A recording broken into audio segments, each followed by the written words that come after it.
где-то 40 жылдан астам жұмыс жасап келе жатыр. Мен алғашқы келген кезім 78 жылдан бастадым ойлаймын я. Енді ол кезде біздің университетіміз жаңа ғана қадам басып келе жатқан кішкентай факультет болатын. Алматы политехникалық институтының жалпы техникалық факультет деп аталды. Енді коллективте азғантай еді, ол кезде бірінші деканымыз табылды.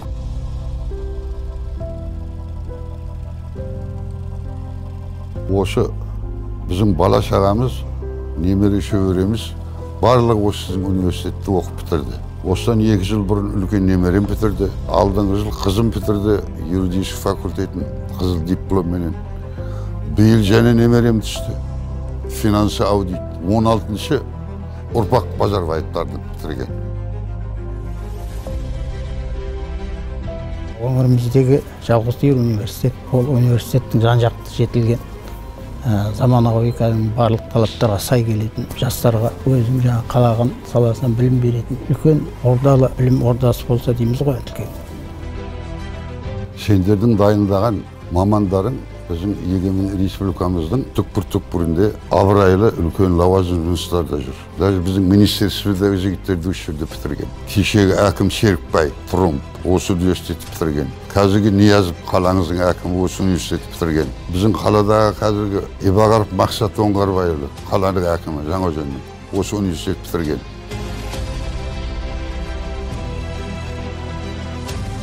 Енді бұл университеттің көптеген осы өңірге, Қазақстанға көп көмегі тиді деп есептеймін. Себебі деген жоғарғы білімді инженерлерді дайындаған. Мен өзім де 1999 жыл осы университеттің тау-кен инженерлер квалификация бойынша диплом алғам. Енді менің әріптестерім осы Өзенмұнайгазда көптеген 70%-тен астам инженер-техникалық қызметкерлер, қызметшілер осы оқу ордасын бітірген деп есептеймін. Өзім 11 сыныпқа келген кезімде, мен үшін түлектер үшін 11 сынып ол бір қобалжуға толы сәт деп ойлаймын. Себебі ары қарай өмір жолдарын немен байланыстыратын ойлап, таңдау жасайтын кезең. Менде де сол сәтке тап келдім.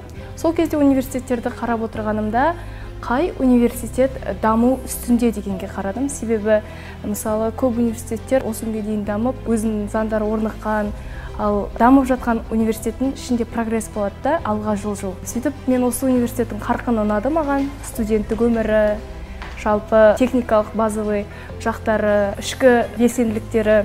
Сондықтан да 11 сыныпта 4 университет таңдайтын кезде 4-еуінде есеп жаздым. Жалпы қазіргі таңда Есеновтің ішкі белсенділіктерінде клубтарда бармын. Солардың дамуына атсалысып жатырмыз. Қазіргі таңда өз сабағымның, өз мамандығымның таласын жақсы меңгеріп, ұлы ұстаздардан болу жолындамын.